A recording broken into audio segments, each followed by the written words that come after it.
Hello guys, welcome to today's video.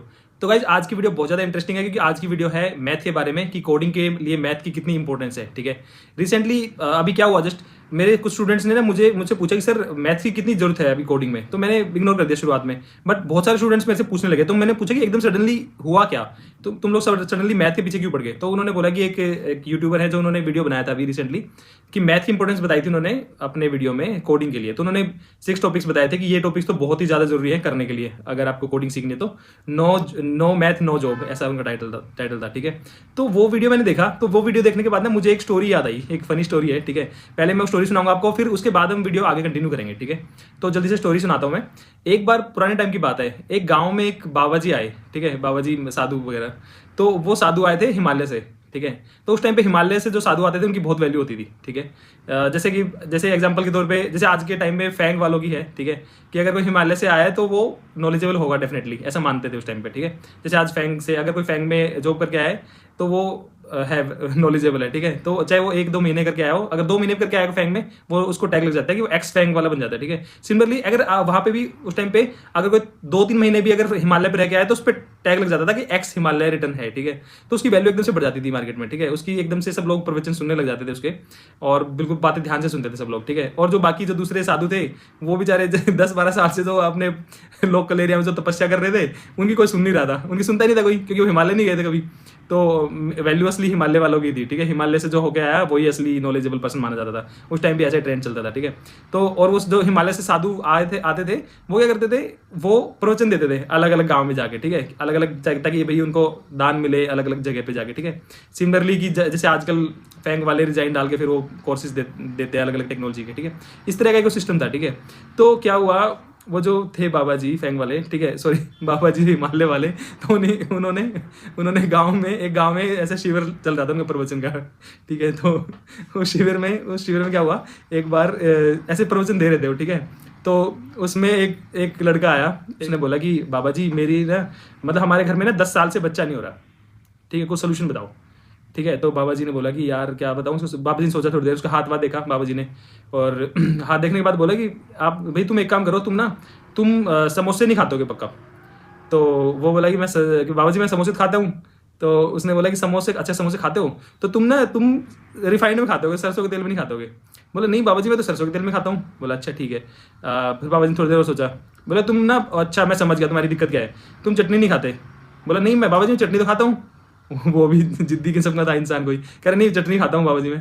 कह बाबा जी ने बोला अच्छा चटनी खाते हो। बाबा जी सोचा थोड़ी देर, उसके बाद बोला कि तुम हरी चटनी नहीं खाते होगे। हरी चटनी, तो उसने सोचा कि ने बोला बाबा जी मैं हरी चटनी भी खाता हूँ। तो बोले बाबा जी बोले कौन सी वाली हरी चटनी खाते हो। तो बोला मैं धनिया की खाता हूँ हरी चटनी समोसे के साथ में। तो बोले अरे यार यही तो तू गलती कर रहा है, धनिया की नहीं खानी, तेरे को पुदीने की खानी है, तभी तभी तेरे घर में बच्चा होगा। पुदीने की चटनी खाएगा तभी हो पाएगा बच्चा। ठीक है, तो अब तो वहीं पे कृपा रुकी हुई है। ठीक है, तो तू पुदीने की चटनी खा, तेरा तेरा काम बन जाएगा। तभी पीछे से एक गांव का एक बुढ़ा आदमी आया, उसने बोला अरे बाबा जी क्यों इसके चक्कर में पड़ रहे हो, ये गांव का पागल है। ये उस आदमी के बारे में बोला ये गांव का पागल है, इसकी तो शादी भी नहीं हो रही, इसको बच्चे कहाँ से होंगे, ये तो अभी आपके मजे ले रहा है। ठीक है तो इसी तरह सिचुएशन आजकल हो रखी है कुछ यूट्यूब पे क्या हो रहा है। पहले जो कोर्स बेचने वाले थे, पहले उन्होंने फ्रेशर्स को बोला, बच्चों को, स्टूडेंट्स को बोला कि भाई तुम एक काम करो, तुम्हें जॉब चाहिए, हमारा कोर्स है अल्फा बीटा गामा सिग्मा, पता नहीं कौन कौन से उन्होंने कोर्सेज निकाल दिए कि अगर ये कोर्स कर दोगे तो सिग्मा बन जाओगे, तुम डेवलपर बन जाओगे, ये बन जाओगे, वो तुम जाके ये करो, फ्रंट एंड कर लो। ठीक है, सबने फ्रंट एंड कर लिया, बच्चों ने, बहुत सारे ने बच्चे आए उनके पास कि सर जॉब नहीं लग रही, अभी हमने फ्रंट एंड का आपका कोर्स तो कर लिया। उसने बोला अरे यार फ्रंट एंड से कुछ नहीं होगा ना, तुम बैक एंड भी तो करो, फुल स्टैक चाहिए इस टाइम पे मार्केट में, फुल स्टैक करो जाओ। बच्चों ने फुल स्टैक भी कर ली, मन सीख लिया पूरा, बच्चे फिर गए कि सर अभी भी नहीं लगी जॉब। बोला अरे यार डीएसए तो करना भूल गए, डीएसए के बिना कैसे लगेगी, डीएसए करो 500 क्वेश्चन चलो। अब वो बच्चे लगे डीएसए करने में, डीएसए के 500 क्वेश्चन भी कर लिए बच्चों ने रो पीट के। उसके बाद गए कि सर अभी भी नहीं लग रही हमारी, तो कोई इंटरव्यू कॉल ही नहीं आ रही। तो उन्होंने फिर बोला कि यार तुम ना सिस्टम डिज़ाइन नहीं कर रहे, सिस्टम डिज़ाइन तो कर लो पहले तभी तो लगी। बच्चों ने सिस्टम डिज़ाइन भी मत हमारा उस पर सिस्टम डिज़ाइन पे। फिर बोले कि तो तुमने एडवांस प्रोजेक्ट नहीं बना रहे, एडवांस प्रोजेक्ट तो बना लो। बच्चे एडवांस प्रोजेक्ट बना लगे। उसके बाद अरे यार तुम लर्निंग पब्लिक नहीं कर रहे, जाओ वो भी कर लो। बच्चे ने लर्निंग पब्लिक भी कर दिया, वो भी लिंक्डइन पे पोस्ट डाल के पागल हो गए। ठीक है, उसके बाद बोले कि तुम एक काम करो, अरे यार तुम एप्टीट्यूड कौन करेगा, एप्टीट्यूड का कोर्स लो हमारा, चलो एप्टीट्यूड तो करो सही, तभी तो जॉब लगी। बच्चों ने एप्टीट्यूड भी कर लिया। अब नई चीज़ आई है मैथ करो, मैथ तो करो, नो मैथ नो जॉब। ठीक है, अब ये चीज़ चल रही है।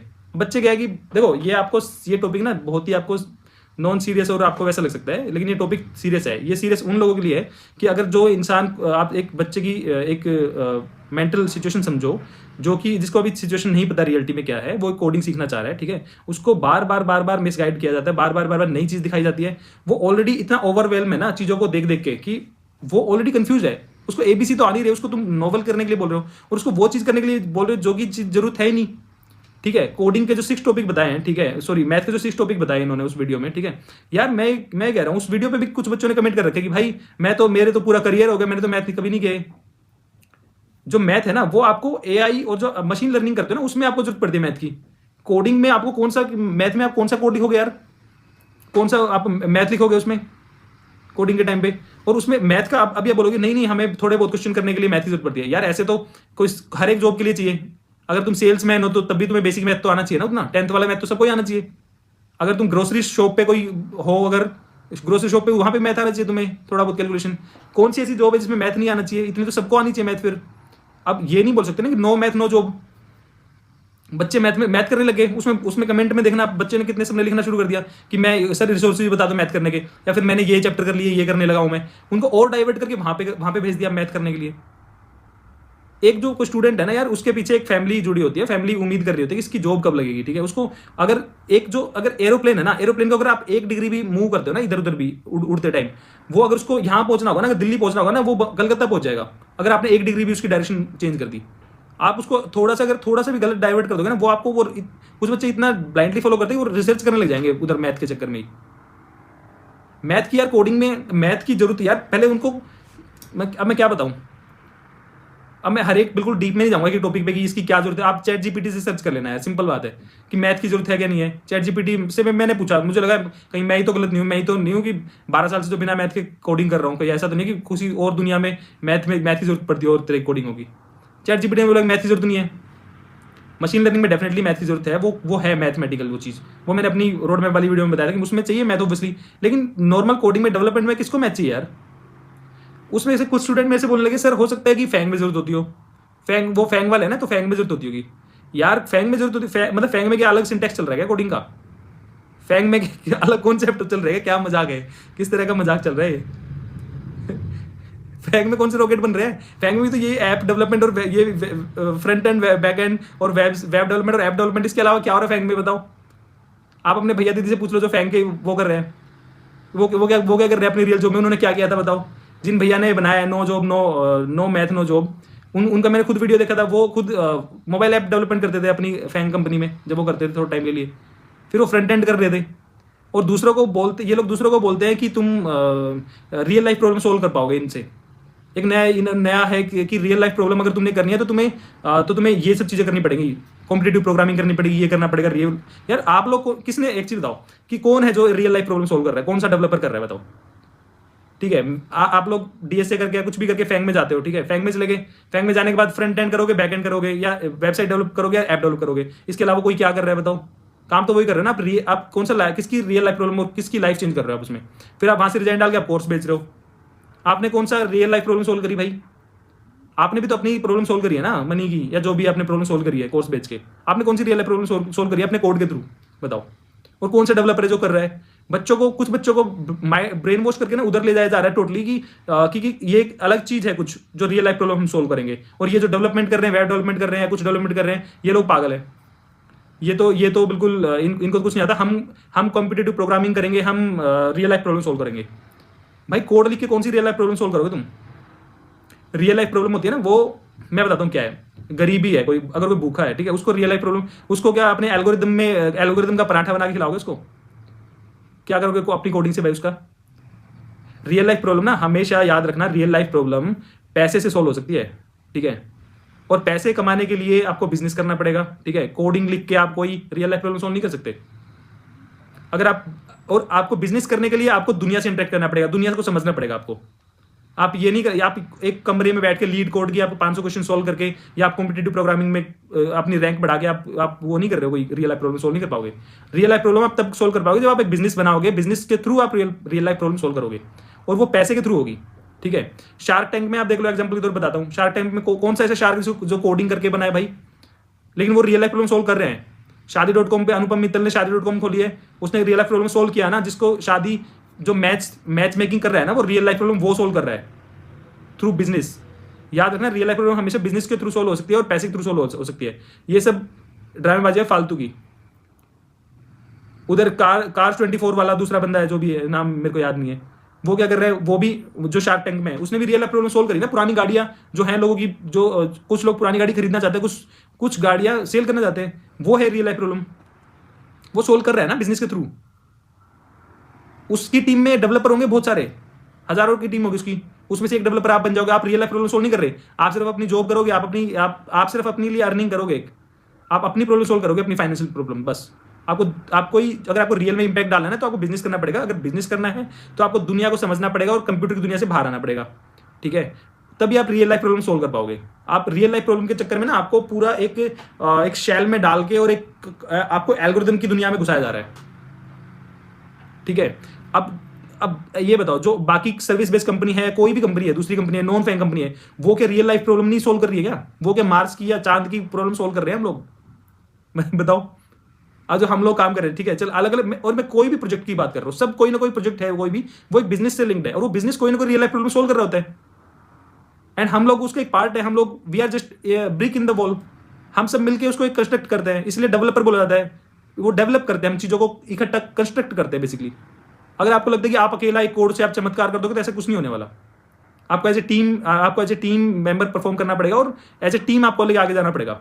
तो ये जो आपका ब्रेन वॉश किया जा रहा है कि आप रियल लाइफ प्रॉब्लम सोल्व करने के लिए आपको मैथ करना पड़ेगा, ये करना पड़ेगा, वो करना पड़ेगा। भाई, आपको रियल लाइफ प्रॉब्लम सोल्व करने के लिए आपको कोडिंग आनी चाहिए, और मतलब आपके लेवल बता रहा हूँ। बिजनेस तो आप ऑब्वियसली नहीं कर सकते एज ए फ्रेशर। कोडिंग सीखो, और कोई भी आप प्रोजेक्ट में काम करोगे ना, वो रियल लाइफ प्रॉब्लम ही सोल्व कर रहा होगा कोई ना कोई। वो कोई वर्चुअल प्रॉब्लम सोल्व नहीं कर रहा होता। जिसने पबजी बनाया था, जिस बंदे ने, जो क्रिएटर है पबजी का, ठीक है, उसका इंटरव्यू देखना। उसको कोई लैंग्वेज नहीं आती, उसको जावास्क्रिप्ट, उसने बोला, उसका इंटरव्यू था कि मैं जावास्क्रिप्ट मेरी इतनी गंदी है कि मैं लिख दूंगा तो ब्लास्ट हो जाएगा जावास्क्रिप्ट, इतनी गंदी जावास्क्रिप्ट लिखता हूं मैं, ठीक है। वो उसने रियल लाइफ चेंज किया, उसने प्रॉब्लम सोल्व करी ना, बच्चों को एंटरटेनमेंट दिया ना, उसने दुनिया को एक बहुत अच्छा गेम बना के दिया ना उसने। क्रिएटर में उसका नाम आता है, कभी भी जो पीछे जिसने एल्गोरिथम लिख रहा होगा उसका नाम नहीं आता कभी भी, क्योंकि माइंड उसका था, बेसिकली उस बंदे का माइंड था, पूरा थॉट प्रोसेस उसका था। तो आप अगर जब कोड भी आप कर लोगे, कॉम्पिटिटिव प्रोग्रामिंग कुछ भी करोगे, आप कुछ भी करोगे ना, आप एक डेवलपर हो, सिंपल। आप वेब डेवलपमेंट कर लो, चाहे आप कोई सी डेवलपमेंट कर लो, you are just a developer, ठीक है। तो उस चक्कर में अपने आप को डाइवर्ट मत करो कि आप कुछ बहुत ही महान काम कर रहे हो, या आप महान काम कर लोगे। जस्ट एक सिंपल अपने डेवलपमेंट करो, डीएसए करो, उतनी चीजें करो, मैथ करो, ये करो, वो करो, उस चीजों के चक्कर में मत पड़ो। मैथ अगर आपने ऑब्वियसली 10th तो करी है ना, उतनी आपको मैथ सफिशिएंट है। कोई नई मैथ किसी को नहीं करनी होती, वो इनफ है मैथ वो। अब ये मत बोलना कोई नहीं फैंग के लिए तो मैथ चाहिए होती है।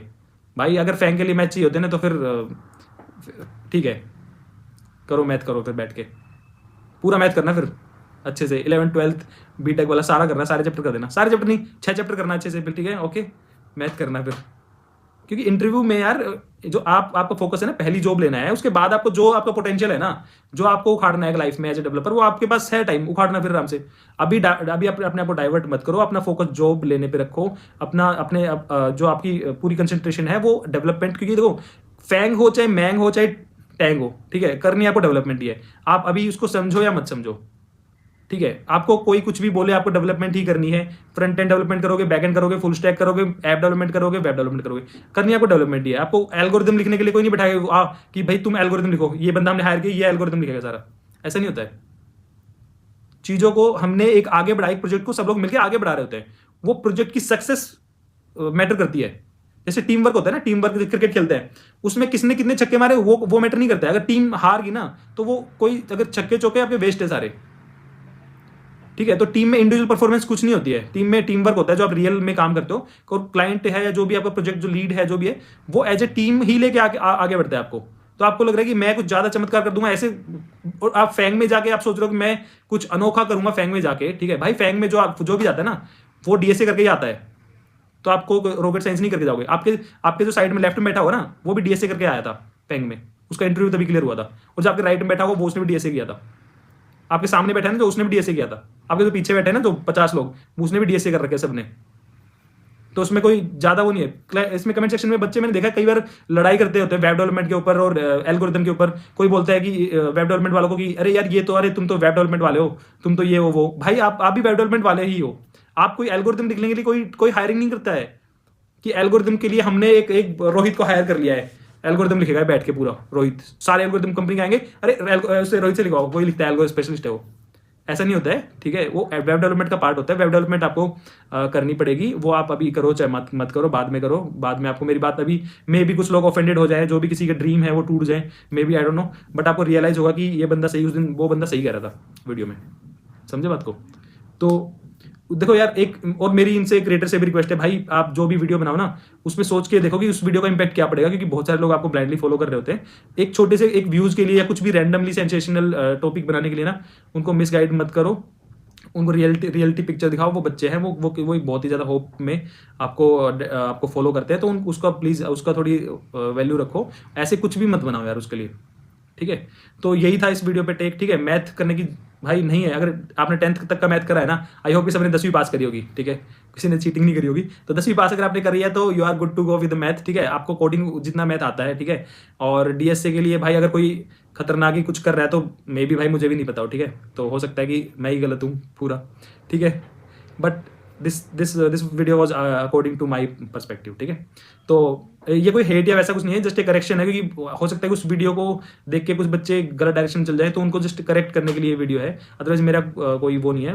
वो जो क्रिएटर है वो भी अच्छा काम कर रहे हैं, नो डाउट, ठीक है। बच्चों को पढ़ा रहे हैं, पढ़ाना कभी भी गलत चीज़ नहीं होती है, ठीक है। इसमें मैं पढ़ाई करने के बिल्कुल अगेंस्ट नहीं हूँ। किसी को पढ़ाना है, किसी को रास्ता दिखाना, वो बहुत अच्छी चीज़ है, ठीक है। लेकिन कई बार हम अननोइंगली ना कुछ ऐसा बना देते हैं कि जिससे कि बच्चे, हो सकता है बच्चे उसको गलत डायरेक्शन ले जाए, ठीक है, वो ज़्यादा मैथ के पीछे पड़ जाए। तो वैसा हमने नहीं करना है, ठीक है। और आई होप कि आपको वीडियो का जो भी एसेंस था वो आपको मिल गया होगा। और अगर वीडियो आपको अच्छा लगा तो आप अपने फ्रेंड सर्कल में शेयर करना, और मैं आपको मिलता हूँ किसी नेक्स्ट वीडियो में। तब तक के लिए बाय बाय।